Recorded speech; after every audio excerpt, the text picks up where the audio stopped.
है।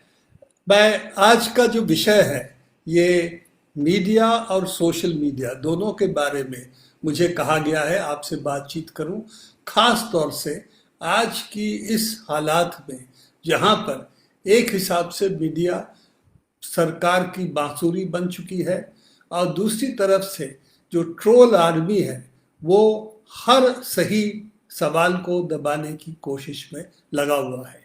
तो ये तो आज की बुनियादी स्थिति है जिसमें मीडिया की अगर आप राजनीतिक रूप देखें तो राजनीतिक रूप जो होना चाहिए ताकि सरकार को ताकत को सवाल करे जनता के हित में, उसके जगह पर जनता की हित जनता के बातें कैसी दबाई जा सकती है, सरकारी प्रोपेगेंडा और जो रूलिंग पार्टी है उसकी ढोल कैसी बजाई जा सकती है, ये लगता है ज़्यादातर मीडिया का काम बन चुका है। और उसके साथ साथ जिस तरह विषैली एक वातावरण की सृष्टि की जा रही है खास तौर से सोशल मीडिया की सहारे से, उसका असर हम समाज के भिन्न अंगों पर देख पा रहे हैं कि मूवमेंट्स के खिलाफ आरोप, उनको ये करार दिया जाए कि एंटी नेशनल है। लोग अगर सड़क पे निकलते हैं तो उनको कहा जाता है एंटी नेशनल है। और जो सरकार की निकम्मीपन है उसके बारे में कहा जाता है तो कहा जाता है कि पॉजिटिविटी जो है नेगेटिविटी की जा रही है और ये भी देशद्रोही का काम है।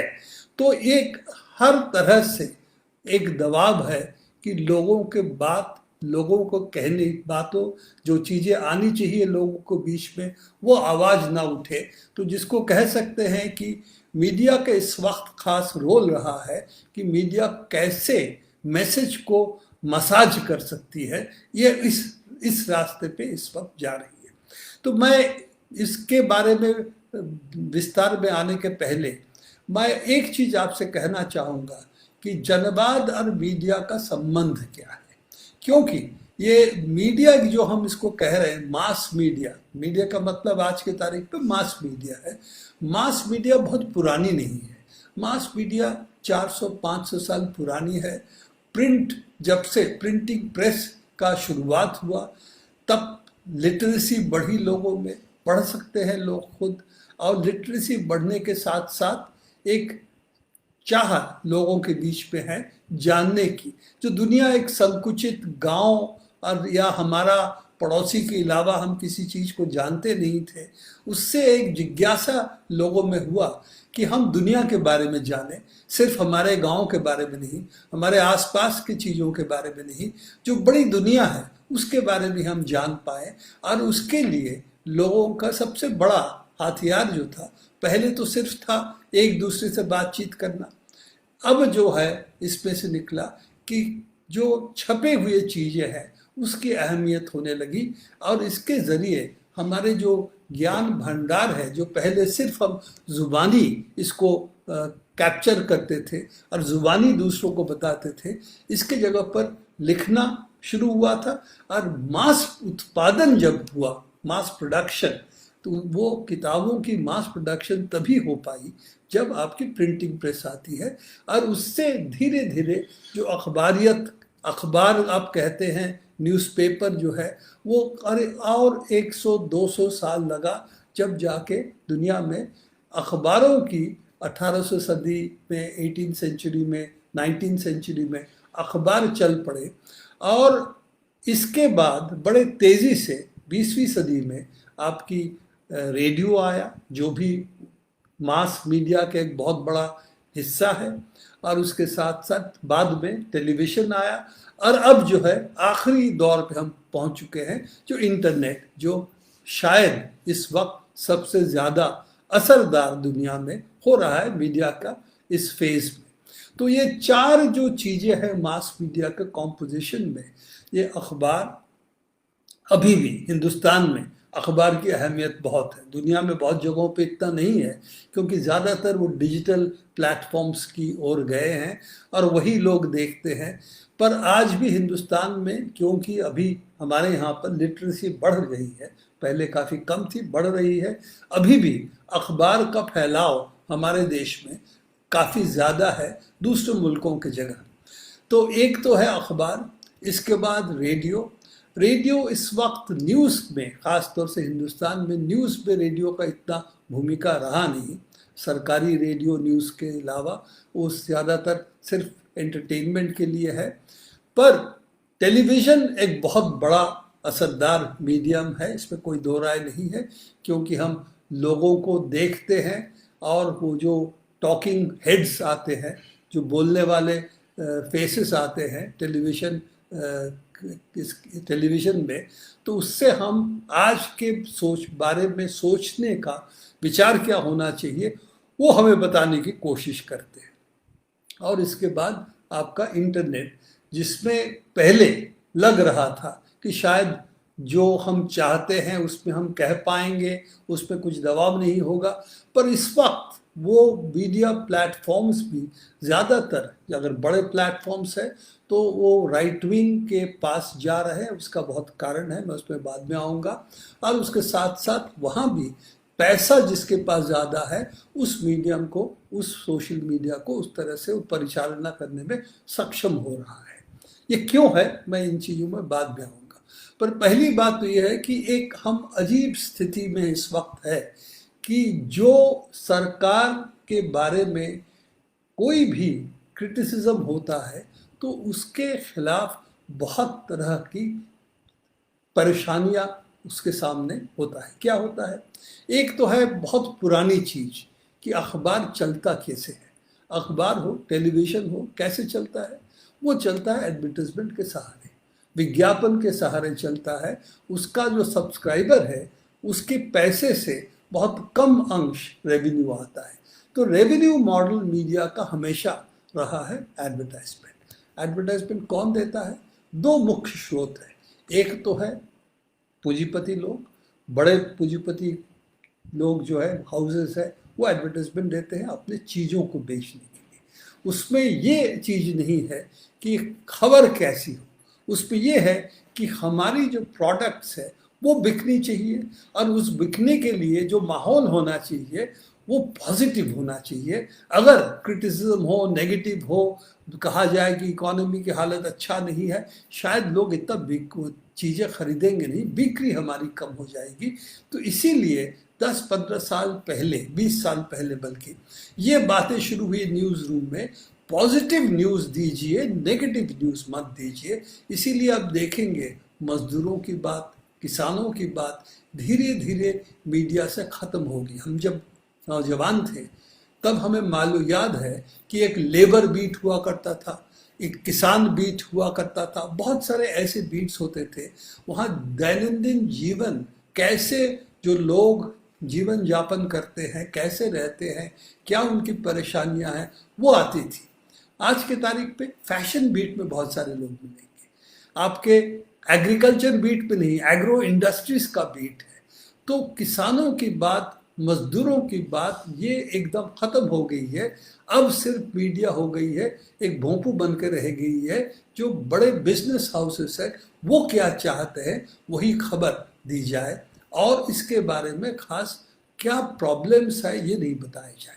ये कहा जाए हमारे यहाँ सबसे बड़ी प्रॉब्लम है कि लेबर यूनियंस जो है वो हायर एंड फायर करने नहीं देते, उससे एफिशिएंसी इंडस्ट्री की कम हो जाती है।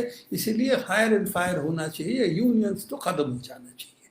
तो ये जो खबरें इस तरह से पेश की जाती है, आप देखते होंगे मजदूर जब सड़क पे आता है तो अखबार में ये आता है कि बड़ा ट्रैफिक जैम हो गया। ये नहीं, मजदूर 2 लाख 5 लाख मजदूर दिल्ली के शहर में, कैपिटल सिटी में आए हैं, जगह जगह से, देश भर से आए हैं।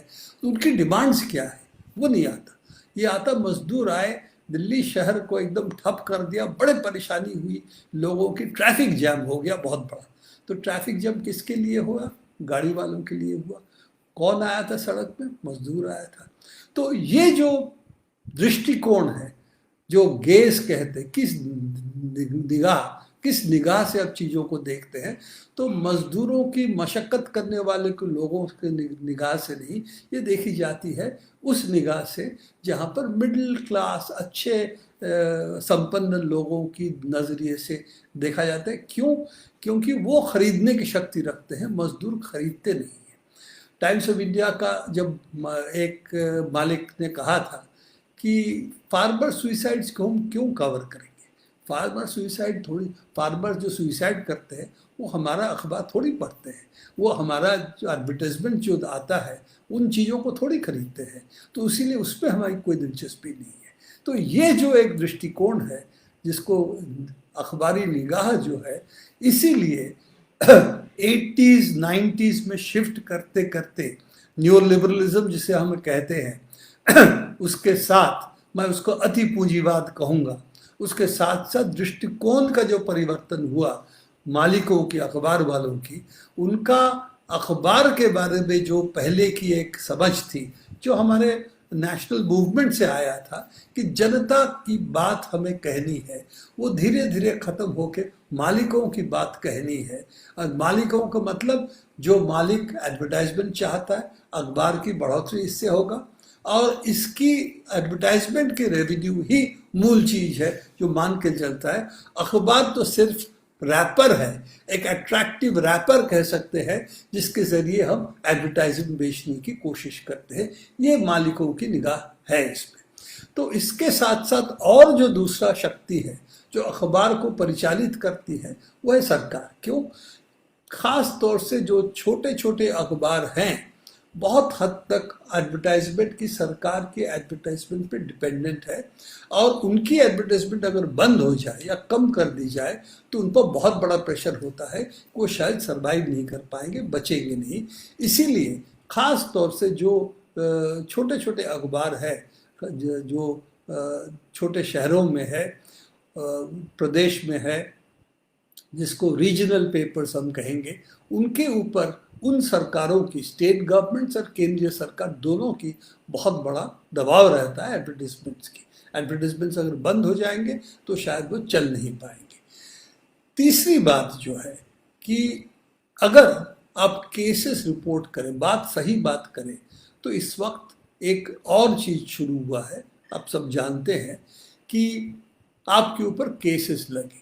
केसेस कौन सी? बहुत सारे केसेस हैं। आपको कहा जाएगा आपने गलत फहमी फैलाने की कोशिश किया, कोविड-19 के वक्त पे ये गलत है इसीलिए हम आपको बंद कर सकते हैं। बहुत सारे हमारे पास कानून है। इसके अगर और कुछ आप सवाल करना चाहेंगे तो आपके ऊपर केसेस लग जाएंगे, टेररिज्म की भी केसेस लग सकते हैं और बहुत सारे और केसेस लग सकते हैं। आपने चीफ मिनिस्टर को गलत चीज़ कहा है, इसकी केस लग सकते हैं। सिडिशन एक बहुत पुरानी चीज़ है, ब्रिटिश की बनाई हुई कानून है। सिडिशन का ऐसा धुंधला कानून है जिसमें आप कुछ भी चीज़ को आप सिडिशन कह सकते हो। ये भी कह सकते हो, जब भी आपके आरएसएस के सरकार्यवाह ने कहा है कि नेगेटिविटी फैलाने की जो कोशिश कर रहे हैं वो राष्ट्र के खिलाफ है, तो उसको भी सिडिशन कहा जा सकता है कि अगर आप मोदी सरकार के खिलाफ कुछ कहें जिससे नेगेटिविटी पैदा हो तो वो नेगेटिविटी जो चीज़ है वो तो सिडिशन है। और वही चीज़ आदित्यनाथ की सरकार भी कह रही है इस वक्त कि अगर इस तरह की गलत फहमी, उनके मुताबिक कोई भी क्रिटिसिज्म सरकार की जाएगी तो गलत फहमी है और गलत फहमी फैलाने की कोशिश है, तो उसको हमें मानना पड़ेगा, उनके मुताबिक ये सिडिशन है, तो उस पर केसेस लगाई जाएगी। तो एक तरह से बहुत सारे ऐसे केसेस लगाए जा रहे हैं। ख़ास तौर से अगर आप ऐसे कुछ तथ्य बताएं जिससे सरकार की काफ़ी परेशानी हो, कि ऐसे केसेस यूपी में हुए हैं जहाँ पर दिखाया गया है बच्चों की क्या हाल है, लॉकडाउन में क्या हुआ था, तो इस तरह की चीज़ों को इस करार दी जाती है कि आप भ्रम फैलाने की कोशिश कर रहे हैं और ये जो एक्टिविटी है इस पे आपकी फलाने कानून के खिलाफ है। कानून देखिए एक ऐसी चीज़ है, उसमें अगर आप सही खड़े उतरना चाहते हैं उसमें वक्त लगता है। उसके लिए आपके पास वकील होना चाहिए, आपकी केस फाइट करे। और इस वक्त तो ये स्थिति है कि केसेस इतने सारे लगाए जा रहे हैं और कुछ हद तक तो वकील भी इसमें घसीटे जा रहे हैं कि धीरे धीरे जो कहने वाले हैं, जो इन बातों को रखने वाले हैं, धीरे धीरे उनको केसेस की जाल में फंसा के उनकी आवाज़ भी बंद करने की कोशिश हो रही है। इस वक्त तो और भी चीज़ें हैं, आप देखें ही चुनाव के दौरान आपने बहुत बार देखा होगा कि एक के बाद एक केसेस लगाए गए हैं बहुतों पे। इसमें मिनिस्टर्स शामिल है, इसमें जो विरोधी पक्ष है उसके चीफ मिनिस्टर तक को शामिल किया गया है, ऐसे केसेस भी जिसका कोई आधार नहीं है। इसके साथ साथ जो रेजिस्टेंस कर सकते हैं, जो लग सकता है, उनके ऊपर बहुत सारे केसेस लगाए जा रहा है। और उसके साथ साथ एक एनआईए तो पहले से ही इस्तेमाल हो रहा था, इस वक्त जो है आपके कस्टम्स डिपार्टमेंट भी इसमें शामिल है, इसके आपके जो कहते हैं एनफोर्समेंट डायरेक्टरेट ये भी शामिल है। तो इस तरह से धीरे धीरे केस के बाद केस लगा के मीडिया पर एक बहुत बड़ा आक्रमण भी चल रहा है। ये सिर्फ सिडिशन नहीं है, ये सिर्फ जो है गलत खबर देने की नहीं है, फेक न्यूज़ की नहीं है, ये जो है सुचिंतित एक कोशिश है कि जिसके आपका एक रिपोर्ट निकला था, आपको याद होगा कि कुछ मीडिया हाउसेस सफ़ेद है और कुछ मीडिया चैनल्स जो है ब्लैक है। तो जो ब्लैक हैं उनको कैसे बंद किया जाए, उसके लिए बहुत सारे ऐसे हथियार सरकार इस वक्त इस्तेमाल कर रही है। हमारे पास एक हथियार बचता है कि कोर्ट पे जाए। इस वक्त कोर्ट की हालत भी आप देख सकते हैं कि 17 महीने का हमारे चीफ जस्टिस को वक्त नहीं मिला।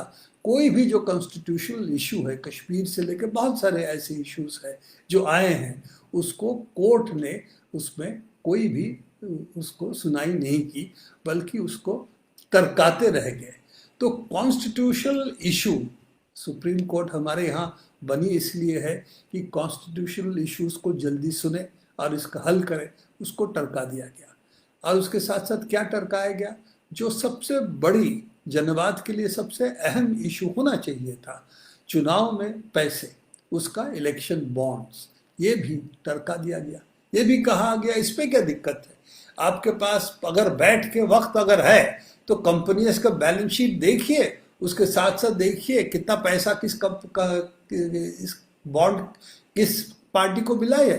अगर आप दोनों को मैच करेंगे तो आपको पता चल जाएगा किसने कहाँ पैसा दिया है। तो हमारे पास क्या वक्त है, आम जनता के पास 20,000 कंपनी की बैलेंस शीट हम ढूंढे, कौन कितना दिया है। ये सुप्रीम कोर्ट का राय रहा है, ये मत भूलिएगा कि मैं ये नहीं कह रहा हूँ, सुप्रीम कोर्ट की जजमेंट भी ये है कि इसीलिए इस पर कोई सीक्रेसी की बात नहीं है, इसीलिए इसको बाद में देखेंगे, आज देखने की कोई ज़रूरत नहीं है। इस तरह से 3 साल गुजर गया।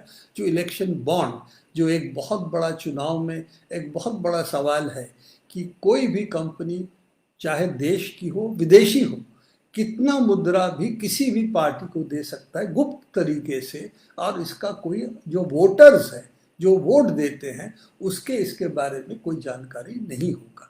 ये पहले ब्लैक मनी दिया जाता था, अब वो कहते हैं हमने ब्लैक से वाइट कर दिया। इसका मतलब ब्लैक को अगर आप वाइट कर देते हैं, जो चीज है गुप्त धन राजनीतिक पार्टी को देना, वो गलत नहीं है। वो आप अगर लीगल तरीके से गुप्त तरीके धन दें तो ठीक है, ब्लैक मनी दे ये गलत है। अगर आप वाइट मनी गुप्त तरीके से दे तो जनवाद में इस पर कोई आँच नहीं आता। ये जो एक क्या कहते हैं, एक बहुत ही काल्पनिक एक सवाल खड़ा कर दिया गया कि हमारी ऑब्जेक्शन ब्लैक मनी की थी, हमारी ऑब्जेक्शन था गुप्त तरीके से राजनीतिक पार्टियों को खरीदा जा रहा है पैसे के सहारे। ये गलत है जनवाद के लिए, ये हम लोगों का कहना था। उसके जगह में कहा ब्लैक मनी के जगह अगर गुप्त तरीके से व्हाइट मनी दी जाती, इस पर क्या दिक्कत है। तो ये जो चीज़ अभी सरकार ने कर चुका है, इस पर भी हमारे कोर्ट ने कोई फैसला नहीं दिया, इसको भी स्थगित कर दिया। तो इसीलिए कोर्ट्स के इस वक्त क्या स्थिति रहेगी, कोर्ट्स कैसे रिस्पॉन्ड करेगी, कोर्ट्स क्या इसमें दखलंदाजी करेगी हमारे पक्ष में, ये अभी देखने वाले हैं। अगर अर्नब गोस्वामी होता तो बहुत तुरंत चीफ जस्टिस से लेकर सब इस पे सुनने के लिए तैयार होता है। कप्पन जो हाथरस जा रहा था, जर्नलिस्ट है, वो अभी भी जेल में बंद है। कोर्ट के पास उसके बारे में सुनने की वक्त नहीं है। तो ये एक बहुत बुरी हालात से इस वक्त हम गुजर रहे हैं, और इसीलिए हमारी मीडिया पर इस तरह जो प्रहार इस वक्त है, मैं समझता हूँ 3 तरह के प्रहार हैं। एक तो है प्रहार पैसे की, किस राजनीति वो चाहते हैं, और वो उस राजनीति को चाहते हैं जिससे उनका फायदा हो। पैसा जिसके पास है, बड़े पूंजीपति, उनके हित में मीडिया चलता है। उसके साथ साथ पहले कम से कम दबाव होता था कि आपको मीडिया के जो नियम है कि सच बोलेंगे, कुछ हद तक चीज़ों को आप लोगों को सामने लाएंगे, नहीं तो आपकी छवि खराब हो जाएगी, आपके सर्कुलेशन भी शायद खराब हो जाएगी। इसके लिए भी आपको कुछ कहना है, कुछ अखबार, कुछ सच्चाई, कुछ रियलिटी को सामने लाना है। ये भी शायद धीरे धीरे कमज़ोर हो रहा है। धीरे धीरे भोंपू की तरह, पूंजी की भोंपू जो कहेंगे कि चाहे हालत ख़राब हो, आप कहेंगे कि नहीं, इकॉनमी बड़ी अच्छी स्थिति में है क्योंकि हमारा स्टॉक मार्केट बढ़ रहा है। अरे भाई, स्टॉक मार्केट से लोग खाएंगे क्या? शेयर मार्केट बढ़ रहा है, शेयर की दाम बढ़ रहा है, उससे हमारी आमदनी से क्या संबंध? हम जो खाना खा सकते हैं, खरीद सकते हैं, उसके साथ इसका क्या संबंध है? मजदूर जो मशक्कत करके जो मजदूरी करता है, उसके साथ इसका क्या संबंध है? क्या उसकी रोजगार बढ़ रहा है? जो किसान है, उसके इसके साथ क्या संबंध है? पर शेयर मार्केट इस वक्त की उसकी खबर जो है अखबारों के पेजेस में छाया रहता है। कहा जाता है यही इकोनॉमी है। इकोनॉमी शेयर मार्केट नहीं है। इकोनॉमी है आम इंसान कैसे रहता है, क्या पढ़ता है, क्या खाता है, ये है इकोनॉमी। रियल इकोनॉमी की खबर ना देके मीडिया पूंजीपति जो चाहता है उसकी खबर देता है। दूसरी बात, पूंजीपति और सरकार इस वक्त बड़े अच्छे संबंध में है। क्यों? क्योंकि ये पहला सरकार है जो घोषणा कर रहा है कि हम पूरे खुलेआम छूट देंगे पूंजी को, हम इस पर कोई रोक टोक नहीं करेंगे। वैक्सीन जैसी चीज जो दुनिया में अति पूंजीपति वाले देश जैसे अमेरिका है, जो कैपिटलिज्म का इस वक्त कह सकते हैं कर्णधार है, वो भी कहता है वैक्सीन जो है सबको मुफ्त में मिलना चाहिए। उसकी जगह पर हिंदुस्तान ने इस वक्त घोषणा किया है हम वैक्सीन कुछ लोगों को फ्री देंगे और दूसरे लोगों को माय मार्केट से खरीदना पड़ेगा। स्टेट गवर्नमेंट्स को भी अपने उस कंपनियों से खरीदना पड़ेगा, खुद उससे नेगोशिएट करके, उस पर हमारी कोई रोल नहीं है। तो ये जो एक अति पूंजीपति वाली दृष्टिकोण इस सरकार की है, जिनको लगता है मार्केट में कोई इंटरवेंशन कहे, कोई भी हस्तक्षेप करे, वो समाजवाद की ओर चला जाता है। ये जो दृष्टिकोण है आरएसएस की बहुत पुरानी सोच है। कोई प्लानिंग जो है वो सोशलिज्म है। तो पहले से ही कहते थे कि प्लानिंग सोशलिज्म है, हम प्लानिंग नहीं चाहते। इसीलिए प्लानिंग कमीशन को ख़त्म करके नीति आयोग बना दिया। नीति आयोग का मतलब हम कंसल्टेंसी करेंगे और कुछ नहीं, हमारा प्लानिंग की कोई रोल नहीं है, हम सिर्फ कंसल्टेंसी करेंगे। तो ये एक दूसरी बात है कि सरकार और पूंजी की जो एकदम मिली हुई बात इसमें है।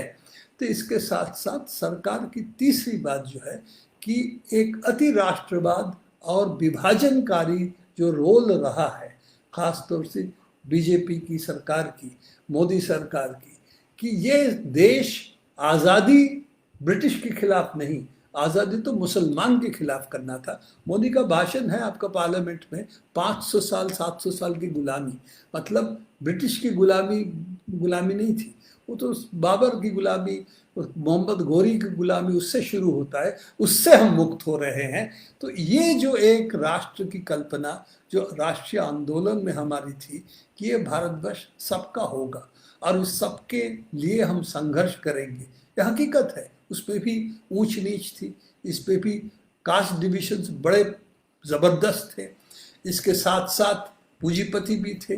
पर राष्ट्रीय आंदोलन का जो छवि था, जो कॉन्स्टिट्यूशन में भी है, देश सबका है, ये देश एक कौम का है, एक सेक्शन का है, ये नहीं था।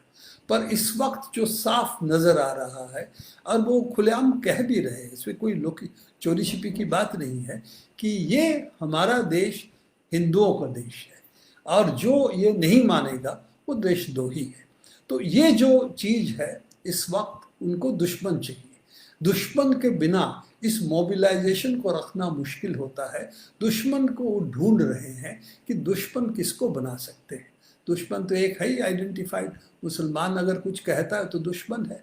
तो उनके खिलाफ एनआरसी, सीए, जितने सारे कदम निकाले जा रहे हैं, बड़ा साफ इसमें नज़रिया है कि आप ये चाहते हैं कि वो यहाँ अगर रहें तो सर नीचे करके रहें, अपनी बात ना कहें और ख़ास तौर से वोट में हिस्सा ना लें, क्योंकि अगर आप वोट में हिस्सा लेंगे तो आप टारगेट बनेंगे।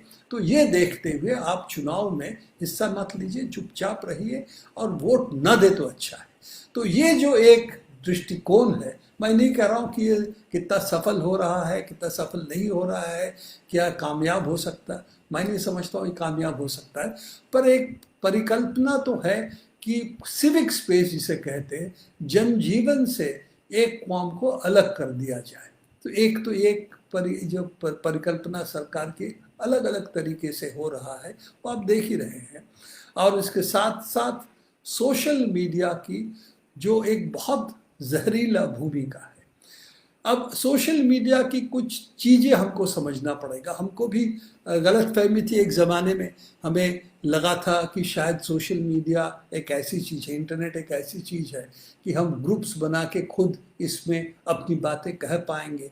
पर बहुत तुरंत जो सेंट्रलाइजेशन इंटरनेट स्पेस में हुआ, इंटरनेट की जगत में इतनी बड़ी सेंट्रलाइजेशन हुआ है जो पहले कभी नहीं था, कि अब फेसबुक और गूगल, दो कंपनी ऐसी है जो करीब करीब हमारी हर कम्युनिकेशन जो हम एक दूसरे से करते हैं वो उसके बीच में है।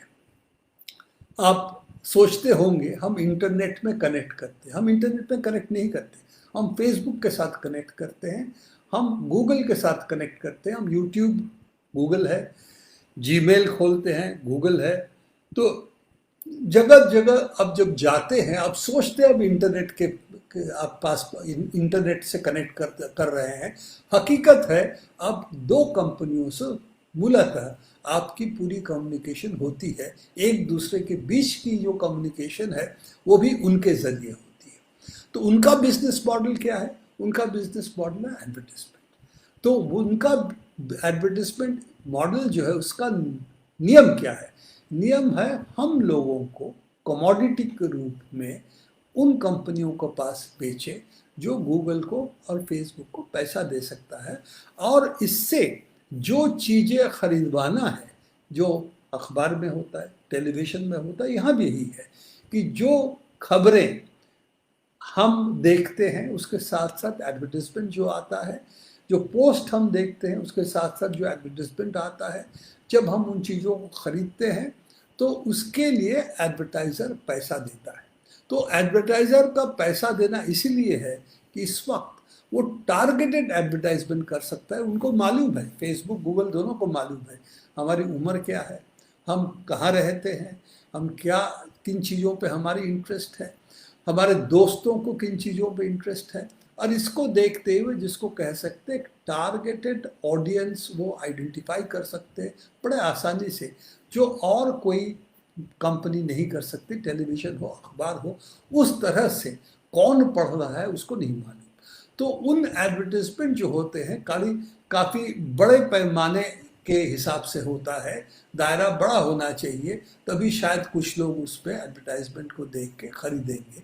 पर गूगल फेसबुक का टारगेटेड एडवर्टाइजमेंट का फ़ायदा ये रहा है कि ज़्यादातर एडवर्टाइजमेंट्स अब दुनिया में धीरे धीरे गूगल और फेसबुक के पास जाने लग गया। गूगल और फेसबुक का लॉजिक क्या है? अपने पोस्ट कौन सा आपको दिखाएंगे, कौन सा आप देखना चाहेंगे, कौन से लोगों के साथ आपको वो कनेक्ट करना चाहेंगे, ये अगर सब चीज़ देखें तो मूलतः इसमें ये उनका भूमिका रहता है कि आप जो चीज़ें वायरल हो सकता है उन चीज़ों को इन प्लेटफॉर्म्स पुश करते हैं, क्यों पुश करते हैं? उस पर आई वॉल जिसे कहते हैं, लोगों को दृष्टि उस पर ज़्यादा आता है। तो लोगों को दृष्टि आकर्षण कौन सा चीज करता है? अगर सोशल मीडिया में देखेंगे तो आप खास तौर से ये देखेंगे जो जिसमें झगड़ा है, जिसमें इमोशंस को राउज करता है, इमोशंस को ऊपर पहुंचा देता है, जिसमें हेट्रेड फैलाने में जो सफल होता है, इन पोस्ट की ट्रैक्शन ज्यादा होता है। एक MIT की स्टडी हो चुकी है इसमें, और बहुत सारे और इनकी इन कंपनियों खुद की स्टडी है कि जो डिविसिव पोस्ट्स है, जो सनसनीखेज पोस्ट्स है, जो फेक न्यूज़ है, उनकी ट्रैक्शन, उनकी वायरलिटी जिसे कहते हैं, इन प्लेटफॉर्म्स पे ज़्यादा है। और इसीलिए उनके लिए इनको पुश करना, इनको दिखाना, इनको दूसरों के टाइमलाइन में दिखाना, ऐसे लोगों को कनेक्ट करना, ये जो है उनके लिए बिजनेस मॉडल के हिसाब से ये अच्छा है। मैं खुद नहीं कह रहा हूँ, फेसबुक के अंदर इंटरनल स्टडीज़ है, रिपोर्ट्स निकल चुकी है, दूसरी कंपनियों की, गूगल की भी रिपोर्ट्स है। तो इससे एक तो है कि इनको खुद मालूम है जो सनसनीखेज खबर है, जो सेंसेशनल है, जो हेट न्यूज़ जिसे कहते हैं, जिसमें ये है, उनकी ट्रैक्शन ज़्यादा है। और जो आप सोच समझ के बात कर रहे हैं, जैसे मैं बात करने की कोशिश कर रहा हूँ, इसका कोई ट्रैक्शन इतना होगा नहीं। अगर मैं चीख चीख के किसी को गाली देता हूँ 5 मिनट का भाषण, वो शायद वायरल हो सकता है। मैं इस तरह से धीरे धीरे बात करके आपके साथ बातचीत करना चाहता हूँ, जो रैशनल डिस्कोर्स है, जो चिंता करने के लिए लोगों को सोचने के लिए लोगों को बाध्य करे, उस तरह के चीज़ों का ट्रैक्शन सोशल मीडिया में नहीं है। इसीलिए सोशल मीडिया एक फेक न्यूज़ और हेट न्यूज़ का एक अड्डा बन चुका है। और ये मत समझिए कि अड्डा यूं ही बन गया है। इस अड्डा के बनाने के पीछे इन कंपनीज की एल्गोरिथम्स की बहुत बड़ा हाथ है। कौन सा न्यूज़ आपको दिखाएगा, कौन सा चीज़ आपको, कौन सा लोगों के आपके साथ कनेक्ट करेगा, कौन सा ग्रुप्स बनाने में मदद करेगा, इन सब चीज़ों की इसके पीछे एक बहुत बड़ा एल्गोरिथमिक सोच है, जो इनके सो कॉल्ड एल्गोरिथम्स कहते हैं, जिसके ज़रिए फेसबुक, गूगल चलता है। और उसका मुख्य जो दृष्टिकोण है ये है कि हमारा मुनाफा कैसे बढ़े, खास तौर से पूंजी, ये मत भूलिएगा, ये पूंजीपति दृष्टिकोण से चलता है। तो कैसे पूंजी हमारी बढ़े, और इस वक्त पिछले 10-15 साल में डिजिटल प्लेटफॉर्म्स की इतनी बढ़ोतरी हुई है कि आज के अगर 10 बड़े कंपनियों को देखें, मार्केट कैपिटलाइजेशन, शेयर मार्केट के दृष्टिकोण से, क्योंकि पूंजी उसी दृष्टिकोण से कंपनियों को देखता है, तो उसमें 5 बड़े कंपनी जितने हैं ये डिजिटल मोनोपोलीज है। और उसमें फेसबुक और गूगल ये एडवर्टाइजिंग रेवेन्यू के जरिए सबसे ऊपर है। सबसे ऊपर में 5-6 में से ये अन्यतम है। तो ये जो एक पहुंचा है इतने रफ्तार से, शायद और कोई भी मोनोपोली इतनी रफ्तार से इतने ऊंचे इतनी जल्दी नहीं पहुंच पाए जैसे गूगल, फेसबुक, अमेज़ॉन, एप्पल ये पहुंचे हैं, माइक्रोसॉफ्ट। मैं दूसरों पर आज नहीं बात करना चाहता हूं, क्योंकि हम सोशल मीडिया पे अगर सीमित रहें तो ये 2 कंपनी, गूगल और फेसबुक, ये सोशल मीडिया में इनकी फैलाव बहुत है, और इसीलिए हम इन दो के ऊपर ही हम फोकस कर रहे हैं। इसके साथ साथ इस वक्त तो आप जानते ही हैं, चाहे हिंदुस्तान हो चाहे अमेरिका हो, ये साफ है कि दक्षिणपंथी पार्टियों के साथ, शक्तियों के साथ इनकी सांठगांठ रही है। और सांठगांठ राजनीतिक दृष्टिकोण से जितना रही है वो नहीं है, ये रही है इसलिए कि इनके मुनाफाखोरी के जो कोशिश है, इस मुनाफाखोरी सफलता पूर्वक चलाना अगर है, तो उसमें ऐसे चीज़ों को बढ़ावा देना जिसमें विभाजन हो, जिसमें झगड़े हो, जिसमें जाके लिंचिंग तक पहुंच जा रहा है, आप देख ही रहे हिंदुस्तान में। और जिस तरह के हेट्रेड, घृणा, नफरत, इसकी फैलाव जितना बढ़ाया जाए तो इसमें सोशल मीडिया में ये कामयाब होता है, ये है। तो मैं आखिरी 10-15 मिनट मैं ये कहना चाहूँगा, हम लोगों का भूमिका क्या है। पहली बात तो हमें ये नहीं सोचना चाहिए कि इससे हम पस्त हो जाए, हम सब कुछ हार जाएंगे और कुछ रहा नहीं है। ये मेरा कहने का कतई मतलब नहीं है। हर मुहिम में ऐसे सवाल आए हैं कि हम क्या करें, और ये भी सही है, जैसे टेक्नोलॉजी बदलती है सवाल भी बदलती है, और इसके साथ साथ हमें क्या करना चाहिए ये भी बदलता है। तो ये मतलब नहीं है कि पुराने जो अखबार हैं, टेलीविज़न है, इसको हम छोड़ दें। हमारे हर जगह पे हम लोगों को आज के तारीख पे क्या करना पड़ेगा, नए सिरे से सोचना पड़ेगा। तो पहली बात तो ये है कि अगर हम ये सोचें कि सोशल मीडिया ही सिर्फ डिजिटल प्लेटफॉर्म्स है, ये नहीं है। डिजिटल प्लेटफॉर्म्स आपके जैसे लोक जतन आपका प्लेटफॉर्म है, वो फेसबुक में है, उसके साथ साथ आप एक वेबसाइट, इस तरह से बहुत सारे हम अपने अपने ताकत से हम छोटे छोटे संगठन बना सकते हैं, जिसके ज़रिए हम अपनी बातें कह पाएँ। इसमें सबसे बड़ी प्रॉब्लम क्या है कि हम लोगों की सोचने का दायरा ये होता है, हमने कुछ बना दिया, हमारी है। अब ये दृष्टिकोण हमें बदलना पड़ेगा।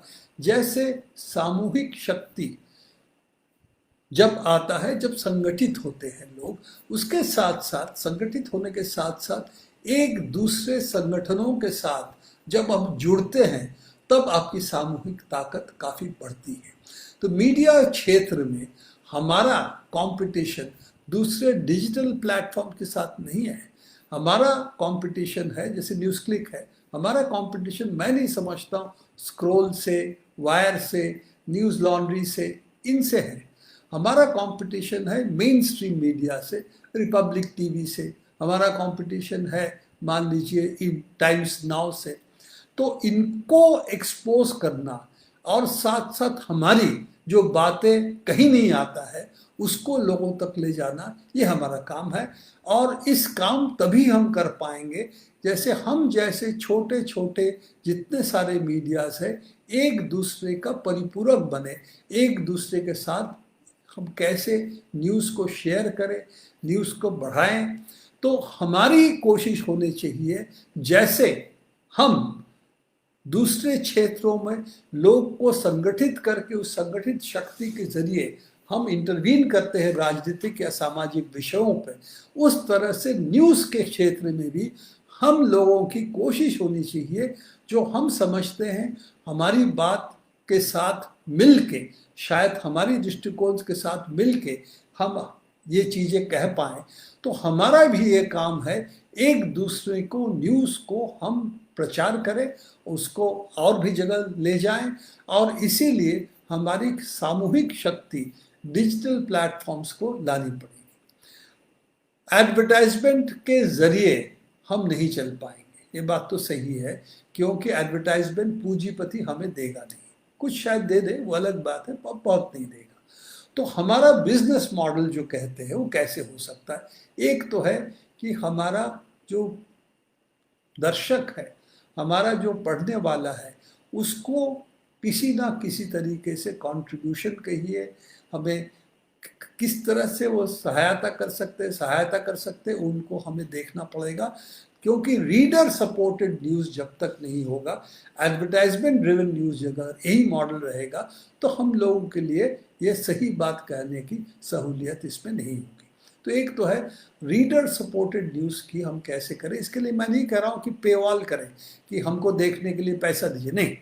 हमारा ये होगा अगर हमारी न्यूज़ आपको पसंद आती है, हमको कुछ सब्सक्रिप्शन दीजिए। कैसे दीजिए वो हमको देखना पड़ेगा, कैसे उसको करें, पर उसकी सब्सक्रिप्शन करें। दूसरी बात है हमारे लिए लिखिए, हमारे साथ जुड़िए, पढ़िए। लोक जतन जैसे हैं हम और लोक जतन मिलके क्या कर सकते हैं, सोचें। तो इस तरह के हमारा काम होना चाहिए कि मीडिया की नेटवर्क हम बनाएं, ताकि हम भी एक पावरफुल न्यूज़ प्लेटफॉर्म, एक प्लेटफॉर्म नहीं, न्यूज़ प्लेटफॉर्म्स की एक इकाई हम इस पे बनाएं, ताकि हम अपनी बात कह पाएँ और जो सही न्यूज़ है वो लोगों तक पहुंचा पाएँ। इसके साथ साथ हमारी कुछ कुछ जिम्मेदारी है कि हमें जो मीडिया की प्लेटफॉर्म्स की जो नियम कानून है उसको हमें मानना पड़ेगा। कोई भी खबर हम बिना चेक करे नहीं देंगे, फेक न्यूज़ का हम शिकार ना हो। हम दिखाएं कि हमारी पत्रकारिता, ये तथाकथित प्रोफेशनल पत्रकारिता जो टेलीविज़न और अखबार इस वक्त कर रहे हैं, इससे कोई कई गुना ज़्यादा है। हम ये बातें कहें जो और कोई कहने के लिए तैयार नहीं है, क्योंकि को पूंजीपति का मुखपत्र है वो। तो ये चीज़ें हमको एक तरह से करना पड़ेगा। दूसरी बात, हमारी विविधता, हम जो बात कहेंगे अगर अलग अलग स्वर से वही चीज बहुत जगह से आती है, मैं नहीं समझता हूँ उसको रोक पाना किसी का ये संभव है। हो सकता कुछ दिन के लिए रुक जाएगा, कुछ क्षण के लिए रुक जाएगा, पर उस आवाज को रोकना संभव नहीं है। तो हमारा जो ताकत है, हम अनेक हैं, वो कम है। हमारा जो ताकत है, इसका विविधता भी बहुत बड़ा ताकत है। उनका कहना आता है झंडेवाला से, वो आता है अंबानी का घर से, अदानी का घर से। तो वो तो एक दो तीन भोंपू की तरफ दूसरे अखबार टेलीविज़न उसको बताते रहते हैं।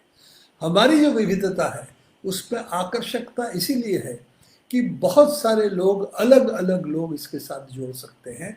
इसीलिए जो हमारी कमज़ोरी है कि हम छोटे छोटे संगठन हैं, वो हमारी ताकत भी है कि हमारी विविधता है।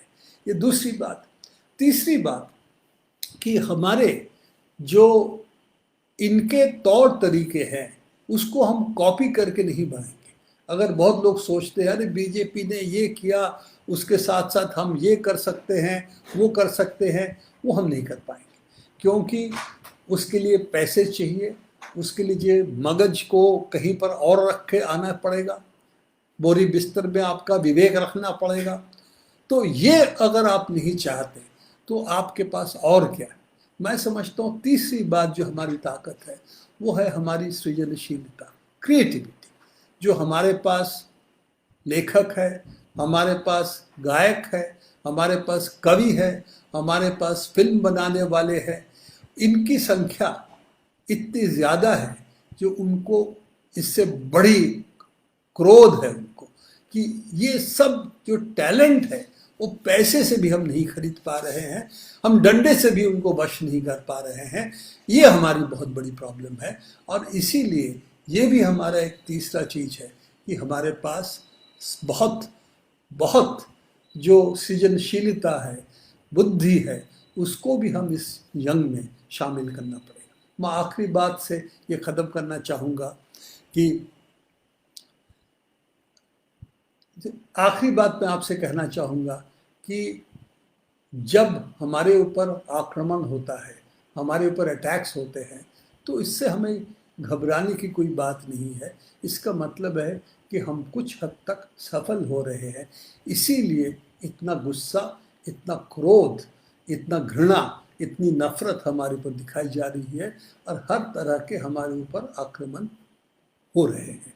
तो मैं समझता हूँ इस वक्त ये अगर लोग समझें कि हम ये इस आक्रमण के सामना कैसे करेंगे। मैं ही कहना चाहूँगा, इमरजेंसी में आप जानते ही होंगे मैं 1 साल जेल रहा इमरजेंसी में।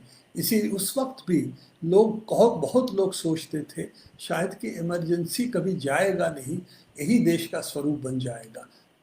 चंद दिनों में वो एकदम बदल गया। बदला किसने? आम जनता ने। तो जनता पर आस्था होनी चाहिए कि ये दिन जिसमें हमें लगता है कि शायद हम बहुत पीछे चले गए हैं, ये दिन कभी भी बदल सकते हैं। जनता अगर इसमें जाग जाए, जनता अगर इन चीज़ों के खिलाफ बोलना शुरू करे, तो ये इस तरह से समाज नहीं चल सकती। घृणा, नफरत से, दमन से समाज नहीं चला सकते। कुछ दिन के लिए सही, बहुत लंबे अरसे के लिए नहीं चल सकता। इस विश्वास के साथ ही मैं अपना बात आज खत्म करना चाहूँगा।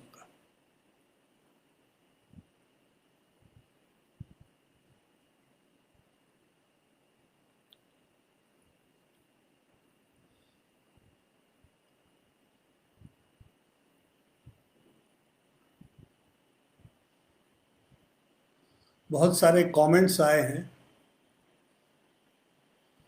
किसी साथियों ने कहा फेसबुक से भी ये किसान मूवमेंट वगैरह बढ़ा है। बिल्कुल बढ़ा है। इसके साथ साथ घृणा नफरत भी बढ़ा है। दोनों पहलू फेसबुक या कोई भी सोशल मीडिया में है।